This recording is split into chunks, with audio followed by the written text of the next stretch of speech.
The Prime Minister's brought the sun out, so we can do about anything. Mr. Prime Minister, thank you for being here. It's been my pleasure to welcome Prime Minister Suga to the White House. This is our first in-person meeting here, the first head of state that I've asked in my administration to come to the White House. Yoshi, thank you for making the long trip to Washington. We've already met several times virtually at a G7 meeting and a Quad Leaders Summit, but I greatly appreciate the chance to spend time with you in person and to exchange our ideas face-to-face. There's no substitute for face-to-face discussions. We are still taking COVID precautions, being careful, but our commitment to meet in person is indicative of the importance, the value we both place on this relationship between Japan and the United States, this partnership. We had a very productive discussions today. When nations as close as ours get together, we always look for operations and opportunities to do more, and today was no exception. So Yoshi, you'll probably be seeing a lot more of me in the future. And today, Prime Minister Suga and I affirmed our ironclad support for U.S.-Japanese alliance and for our shared security. We committed to working together to take on the challenges from China and on issues like the East China Sea, the South China Sea, as well as North Korea, to ensure a future of a free and open Indo-Pacific. Japan and the United States are two strong democracies in the region, and we're committed to defending and advancing our shared values, including human rights and the rule of law.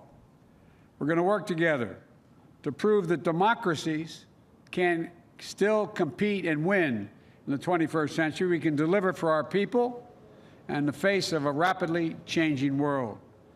So today, we're announcing a new competitive and reliance partnership, CORE, between Japan and the United States that will enhance our ability to meet the pressing challenges of our time, together meet those challenges.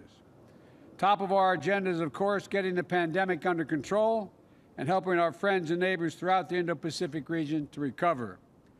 Earlier this year, we, together with India and Australia, launched the landmark Quad Vaccine Partnership to expand the manufacturing of COVID-19 vaccines and assist countries throughout the region with vaccination efforts.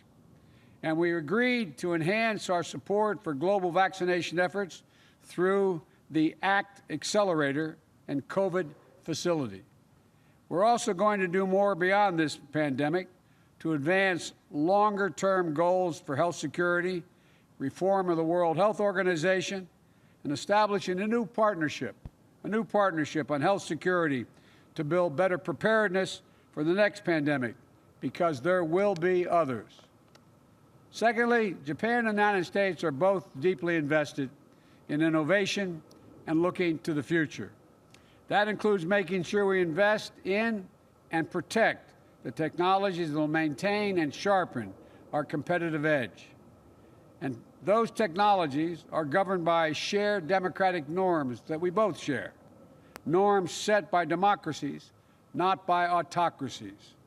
So we're going to work together across a range of fields, from promoting secure and reliable 5G networks to increasing our cooperation on supply chains for critical sectors like semiconductors, to driving joint research in areas like AI, genomics, quantum computing, and much more.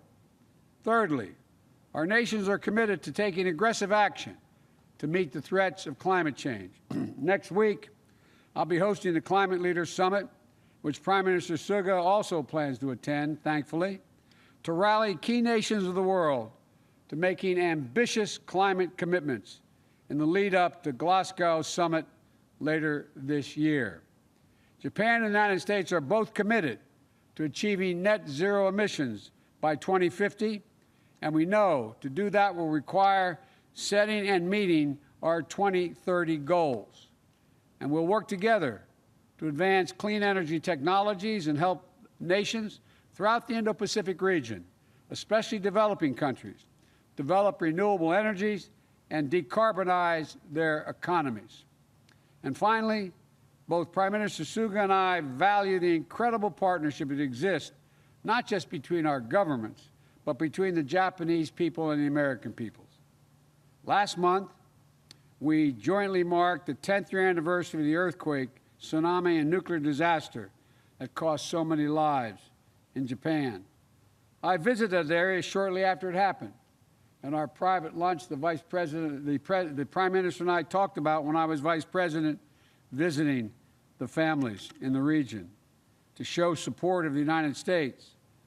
We continue to mourn the loss of all those folks and to honor the extraordinary joint effort between Japan and the American people in the wake of that tragedy to recover and to rebuild. And those personal bonds of friendship and connection, they're the ones that are going to keep this alliance strong and vibrant for decades to come. And I'm especially proud that today we agreed to resume what is called the Mansfield Fellowship Program to promote people-to-people connections between our countries. Before Mike Mansfield, who was a beloved ambassador to Japan, became ambassador, he was a mentor of mine when I came to the Senate after my wife and daughter were killed.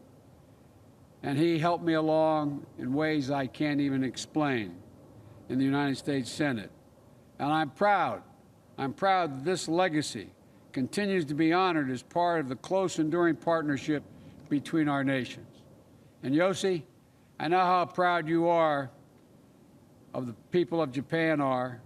And you've got a Japanese boy coming over here, and guess what? He won the Masters. He won the Masters. He won the green jacket.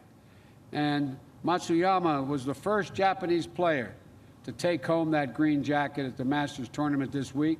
So let me say congratulations, Japan, as well on that feat.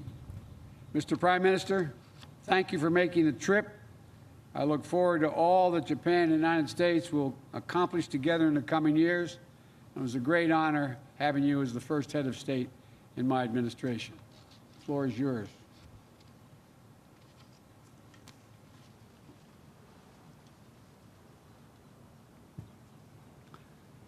この度、ここワシントン DC への訪問を実現できたことを大変嬉しく思います。温かくお迎えいただいたバイデン大統領とハリス副大統領に心から感謝申し上げます。そして準備にご尽力をいただいたすべての政府関係者の皆様に御礼を申し上げます。米国は日本の最良の友人であり、日米は自由、民主主義、人権などの普遍的価値を共有する同盟国であります。日米同盟はインド太平洋地域、そして世界の平和、安定と繁栄の礎として、その役割を果たしてきましたが、今日の地域情勢や厳しい安全保障環境を背景に、同盟の重要性はかつてなく高まっております。自由で開かれたインド太平洋についても話し合いをしました。この地域の平和と繁栄を確保していくために、日米がこのビジョンの具体化を主導し、ASEAN、欧州、インドをはじめとする他の国々、地域とも協力を進めていくことで一致をいたしました。また、インド太平洋地域と世界全体の平和と繁栄に対して、中国が及ぼす影響について真剣に議論を行いました。東シナ海や南シナ海における力による現状変更の試み、そして地域の他者に対する威圧に反対することでも一致しました。その上で、それぞれが中国と率直な対話を行う必要もあること、そしてその際には、普遍的価値を擁護しつつ、国際関係における安定を追求すべきである、このことでも一致をいたしました。北朝鮮については、すべての大量破壊兵器、およびあらゆる射程の弾道ミサイルの CVID へのコミットメント、そして北朝鮮に対して、国連安保理決議の下での義務に従うことを強く求めることで一致をいたしました。